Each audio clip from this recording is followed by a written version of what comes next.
Congratulation সাথী Haldar, BSc nursing Z pass West Bengal joint entrance examination 2024।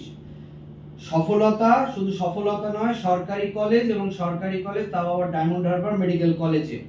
কেমন লাগছে জোরে বলবে? খুব ভালো লাগছে। মানে ওখানে যে সরকারি জায়গায় চান্স পাবো বলেই মানে এখানে ভর্তি হয়েছিলাম, একটা আশা ছিল যে একটা ভালো সরকারি কলেজ পাবো, বাবা মা আমাকে নিয়ে প্রাউড ফিল করবে বা কোচিংয়েরও নাম উজ্জ্বল হবে, কারণ স্যার ম্যামেরা আমাদেরকে যেভাবে হেল্প করেছে মানে গভর্নমেন্ট কলেজ পাওয়ার মতোই হেল্প করেছে। গভর্নমেন্ট কলেজ পাওয়াটা প্রথম থেকেই টার্গেট ছিল। হ্যাঁ অবশ্যই, সেই জন্যই কোচিং ইনস্টিটিউটে আসা। এবারে থ্রু আউট যে এক বছরের জার্নিটা এখানে তোমরা করলে, এখানে এক বছর ধরে পড়াশোনা করলে, সেই অভিজ্ঞতা এবং তারপরে আজকের এই সফলতাটাকে যদি তোমার মতন করে ব্যাখ্যা করো যে এক বছরের কি অভিজ্ঞতা ইনস্টিটিউটে তোমাদের কিভাবে প্রিপারেশন নিয়েছো যাতে আগামী দিনে যারা এই পরীক্ষাটা দেবে তারা যেন সেক্ষেত্রে অনেক কিছু শিখতে পারে, জানতে পারে, এবং তোমার যে এই ইনস্টিটিউটে এক বছর পড়ার পুরো অভিজ্ঞতাটা আজকে সত্যি হলো, স্বপ্ন সত্যি হলো, বাবা মায়ের স্বপ্ন সত্যি হলো, সরকারি কলেজ তাও আবার ডায়মন্ড হারবার মেডিকেল কলেজের মতন একটি মেডিকেল কলেজে চান্স পেলে বিএসসি নার্সিং এর জন্য। তো সেটা যদি তোমার মতন করে একটু তুমি বলো। স্যার আমি এখানে ভর্তি হয়েছিলাম 2023 জুন মাসে। এবার আমি এই আগের বছর এইচএস ব্যাচ ছিলাম। এবার আমি আগের বছর পেতাম কিন্তু প্রাইভেটে, কিন্তু আমার সেটা ইন্টেনশন ছিল না। আমার প্রথম থেকে ইচ্ছে ছিল গভর্নমেন্ট কলেজে পড়বো আর ভালো একটা সরকারি কলেজে অন্তত চান্স পাবো বিএসসি নার্সিং এর জন্য। ছোট থেকে স্বপ্ন ছিল একটা বিএসসি নার্সিং, মানে বিজনেস ছোট থেকে স্বপ্ন ছিল একটা। বাবা মা বলে দিয়েছিল যে এটা মানে মেন গোল, যেটা মানে গোল। এবার এখানে যখন ভর্তি হয়েছে এখানকার প্রত্যেকটা স্যার ম্যামেরা মানে ভীষণ হেল্পফুল। এখানে যে নোটসগুলো দেওয়া হয় সেই নোটসগুলো থেকেও কোশ্চেন কমন আসে। নোটস এবার মানে হুবহু তো কোশ্চেন কখনো কমন আসবে না, কিন্তু যে টপিকগুলো পড়ানো হয় বা ম্যামেরা যেগুলো বলে দেয় যে ইম্পর্টেন্ট টপিক, স্যাররা যেগুলো বলেন সেখান থেকে কোশ্চেন আসে এবং কমনও আসে। সব মিলিয়ে কোচিংয়ের অবদান অনেক, যথেষ্ট ভালো। কোচিংয়ের class, sir, note, mock test, এটা নিয়ে কি অভিজ্ঞতা? মানে প্রেশার খুব ছিল, প্রেশার ছিল না, বা প্রেশারটাকে কিভাবে তোমরা ওভারকাম করলে? একটা তো হিউজ প্রেশার ছিল, সেই যে অভিজ্ঞতাটা, প্রেশারটা কি করে তোমরা হ্যান্ডেল করলে? ভালো কিছু পেতে গেলে তো প্রেশার অবশ্যই আসবে, কিন্তু প্রেশার হিসেবে না নিয়ে ভালোভাবে ওটা নিয়ে এগিয়ে চললে এখানকার সব স্যার ম্যামেরা মানে শাসন থেকে শুরু করে সব কিছুই করেছেন। এবার এখানে যে মক টেস্টগুলো হতো সেইগুলো ভীষণ পরিমাণে হেল্প করেছে। প্রতি সপ্তাহে এখানে প্রত্যেকটা সাবজেক্টের মক টেস্ট হতো এবং মক টেস্ট অনুযায়ী মানে নাম্বার কম পেলে স্যারেরা বকতেন, গার্জেন কল করতেন, সেইগুলো অনেকটা হেল্প করেছে। যেহেতু একটা ভয় থাকতো যে না পেলে স্যারেরা বকবে বা বাড়িতে গার্জেন কল হবে, এই বিষয়ে ঠিক আছে। তাছাড়া যে মানে ফুল সিলেবাস যে মক টেস্টগুলো হতো সেই মক টেস্টগুলোও খুব হেল্প করেছে। লাস্টের দিকে তো আমাদের অনেক প্রচুর মক টেস্ট হয়েছে, সেই মক টেস্টগুলো কোশ্চেনও মানে কমন এসছে বলা যায়, কাছাকাছি এসছে। তারপর এমনি সব মিলিয়ে স্টাডি মেটেরিয়াল এবং মক টেস্ট মিলিয়ে যেগুলো আমরা করিয়েছিলাম সেগুলোর মধ্যে থেকেই তোমার পরীক্ষায় কমন এসছে এবং পেয়েছো, এবং সেক্ষেত্রে পরীক্ষা হলে গিয়ে মনে হয়নি যে কোনোটা আনসার্টেন। এত পরীক্ষা, এত পড়ানো, এত ক্লাস, তারপরে গিয়ে আর পরীক্ষার হলে মনে হয়নি যে এটা অজানা, এবং সেক্ষেত্রে কমন পেয়েছো এখানকার যা পড়ানো হয়েছে সেখান থেকে। এবং এখানকার পড়ার পরেও তুমি নিজে বাড়িতে যে পড়তে, কিরকম কত ঘন্টা কিভাবে নিজের শিডিউলটা বা রুটিনটাকে সলভ করতে, মানে কিভাবে পড়াশোনা করতে বাড়িতে? কোনো আমার বাঁধা নিয়ম ছিল না, আমি বাঁধা নিয়মের মধ্যে পড়তে পারতাম না। আমার যখন ইচ্ছে তো তখন আমি পড়তাম, মানে জোর করে যে পড়তেই হবে বা এরকম ওই জিনিসটা আমি করতে পারতাম না। আমার যখন ইচ্ছে হতো, যেটুকু টাইম আমার ইচ্ছে হতো সেটা আমি মন দিয়ে পড়তাম, তাতেই সফলতাটা পাওয়া গেছে। তাহলে এরকম নয় যে বিরাট কিছু তোমাকে বিশাল কিছু করতে হবে না। আমাদের যে নোটস আর আমাদের যে সাজেশন আর আমাদের যে প্রশ্ন সেগুলোকেই যদি ঠিকঠাক করে ফলো করা যায়, যে ইম্পর্টেন্স গুলো যেগুলো ম্যামেরা বা স্যারেরা বলে দেয় ওখান থেকেই আসে, ওইটুকুকে ফলো করলে, ওইটুকুকে পড়লেই কিন্তু ভালো সরকারি কলেজে র‍্যাঙ্ক পাওয়া যায়, এ ব্যাপারে কোনো তোমার দ্বিমত নেই। এবং এই সফলতার জন্য জয়দেব স্যার ক্লাসেসকে তুমি 10 এ কত দেবে? 10 এ 10? হ্যাঁ একদম, কারণ যেহেতু আমার এটা স্বপ্ন ছিল যে একটা সরকারি কলেজ পাবো, যেহেতু আমরা মিডল ক্লাস ফ্যামিলি থেকে বিলং করি, আমাদের পক্ষে মানে প্রাইভেট কলেজে অত খরচা করে পড়ানো আমাদের পক্ষে সম্ভব না। তাই গভর্নমেন্ট কলেজ পেয়েছি, এটাতে আপনাদের অবদান আছে, আমার বাবা মার অবদান আছে অবশ্যই। মানে সব মিলিয়ে আমি খুব খুশি। এই যে তোমার মোটিভেশন যে সরকারি কলেজে মধ্যবিত্ত পরিবার থেকে আমি 10 লাখ টাকা খরচা করে বেসরকারি কলেজে পড়বো না এবং পড়ে সেটা লাভও হবে না, এবং তার কোনো তোমাদের প্রতিদিন ক্লাসে আমি মোটিভেশন ক্লাসে বলে এসেছি যে যদি প্রাইভেট কলেজে পড়ো তার কোনো ভ্যালু নেই, সরকারি কলেজে পড়তে হবে। এবং তোমারও জানা যে 10 লাখ টাকা খরচা করে সে লোন করে হোক আর যেখান থেকে ধার দেনা করে হোক বা বাড়ির টাকা দিয়ে 10 লাখ টাকা খরচা করে যে পড়া আলটিমেটলি অর্থহীন এবং সেটা যে পুরো ওয়েস্টেজ, সেটা তুমি প্রথম দিন থেকে মাথায় রেখেছিলে। তাহলে এটা আগামী দিনে যারা পরীক্ষা দেবে তাদেরও মাথায় রাখতে হবে যে প্রাইভেট কলেজে 4 লাখ হোক বা 10 লাখ হোক, জিএনএম এ 4 লাখ, বিএসসি নার্সিং এ 10 লাখ, 4 লাখ নয়, জিএনএম এ হোস্টেল নিয়ে 6 লাখ 7 লাখ টাকা, আর এখানে প্রায় 10-12 লাখ টাকার যে খরচা, সেই খরচাটা তুমি প্রথম দিন থেকে জানতে যে আমার বাবা মাকে আমি করতে দেব না, এবং আমি এখানে সরকারি কলেজের জন্য পড়ছি এবং সরকারি কলেজেই আমি চান্স পাবো।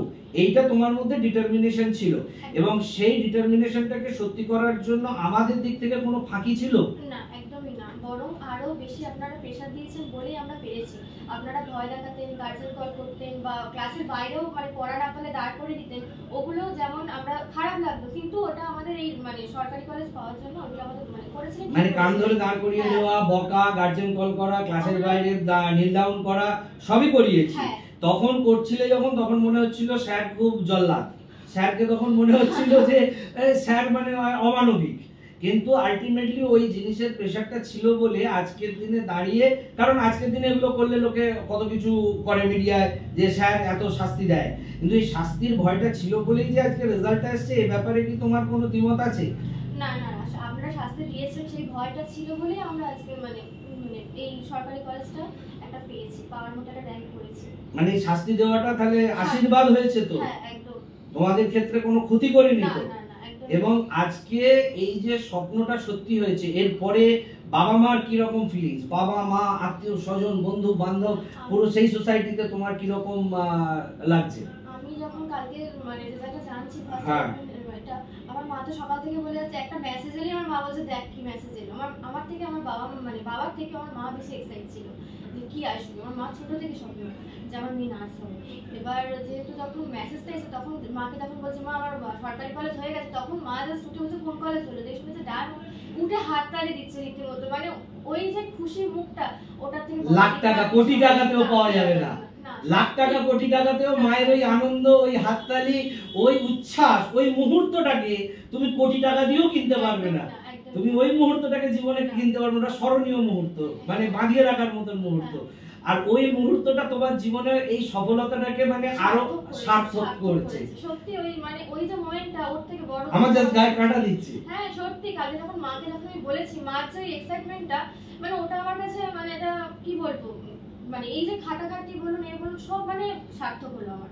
মানে মায়ের মুখে ওই যে হাসিটা তুমি ফোটাতে পেরেছো, ওই এমনকি সবাইকে যখন বলছে যে আমার মেয়ে ডায়মন্ডে পেয়েছে বা কিছু, ওটার মতো মানে ওনার মধ্যে একটা আলাদা আনন্দ কাজ নিজে পেয়েছি, হ্যাঁ যেন তোমার মা নিজে পেয়েছে, মায়ের স্বপ্ন সত্যি হয়েছে, মানে মেয়ে পেয়েছে কিন্তু মেয়ের মধ্যে থেকে যেন মা নিজে পেয়েছে, নিজেকে খুঁজে পাচ্ছে।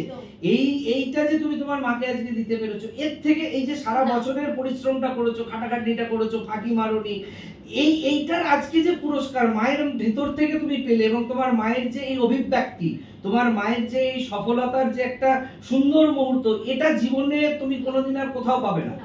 এই মুহূর্তটার জন্যই তোমার এত পরিশ্রম।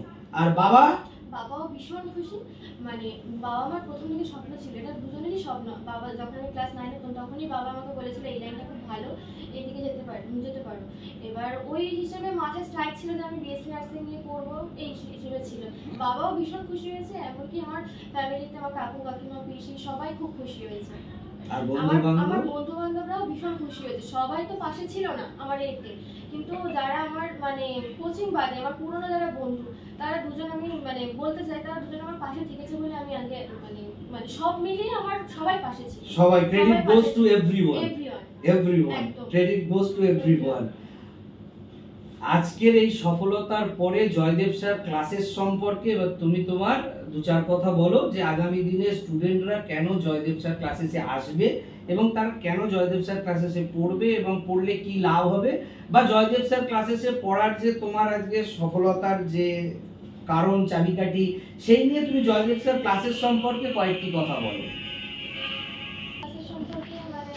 যা হতো সেটা মানে কম হবে, কারণ এখানে পড়েছি বলেই তো আমি আজকে এই সাফল্যতাটা পেয়েছি। অবশ্যই নিজের ছিল, বাবা মারাও গাইড ছিল। যখন আমি এখানে পড়তাম মানে ওইখানকার নোটস, তারপর মক টেস্ট, স্যার ম্যামদের বোঝানোর স্টাইল, কারণ স্যারেদের সাথে বন্ধুর মতো না মিশতে পারলে না ওই জিনিসগুলো ক্লিয়ার হয় না, পড়াগুলো ঠিক ক্লিয়ার হয় না বা কোশ্চেন করা যায় না, মানে হেজিটেশন আসে। কিন্তু ওনারা যেভাবে বন্ধুর মতো মিশেছেন আমাদের প্রত্যেক স্যার ম্যামেরা, যে পরিমাণে আমাদের হেল্প করেছে, কোনো অসুবিধা হলে কখনো মানে বকেনি যে এটা কেন দ্বিতীয়বার জিজ্ঞেস করছি, সবসময় ওটা বুঝিয়ে দেওয়ার চেষ্টা করেছে এবং যাতে আমাদের ক্লিয়ার হয় জিনিসগুলো তার জন্য বারবার বলেছেন। এবং আমাদের ক্লাস হতো মানে প্রথম দিকে যে সিলেবাসগুলো কমপ্লিট হলো তারপর থেকে রিভিশন ক্লাস চালু হতো, একটা চ্যাপ্টার 2-3 বার করে হলেও রিভিশন হতো। সেই রিভিশন ক্লাসটা খুব ইম্পর্টেন্ট, মানে একজন স্টুডেন্টের ওই দিন সাথে রিভিশন হচ্ছে পরপর, একবার পড়লে তো সেটা মনে থাকে না, অনেক সময় রিভিশন হওয়ার পর ওই জিনিসটা আবার ঝালাই হয়ে যাচ্ছে, ওটাতে খুব হেল্প হয়। তারপর মক টেস্ট তো আছে, মক টেস্টও ভীষণ হেল্প করেছে। তারপর আমাদের এখানে প্রত্যেক স্যার ম্যামেদের মানে পড়ানোর স্টাইল, তারপর মানে এখানকার যে মানে পরিবেশ একদম অন্যরকম। তা আগামী দিনে যারা এখানে পড়তে হ্যাঁ আসবে আসতে পারে, তাদের জন্য কি বলবে? আসতে পারে, আমার নিজস্ব অভিমান বলে আসতে পারে। Thank you Swati. তুই আমাদের মুখ উজ্জ্বল, সরি তুই বলে ফেললাম, ক্লাসে তুই বলতাম, but that's after the success you are a different man and a different, that's your identity, you deserve it. না না, এই যে তোমাকে আমি তুই থেকে তুমি হয়ে গেছো, এটা ইউ ডিজার্ভ ইট, কারণ সেই সময় তুমি আমার ছাত্রী ছিলে, পড়িয়েছি, ছাত্রী থাকবে, কিন্তু now you have become a government college student and you have become a lady. Okay, তো সেই সম্মানটা ইউ ডিজার্ভ করো। যাই হোক, সেই তুইতে ফিরলাম। তুই আমাদের মুখ উজ্জ্বল করেছিস এবং এই সাফল্যটা দেওয়ার জন্য Joydev sir classes also thanks to you, মানে থ্যাঙ্কফুল।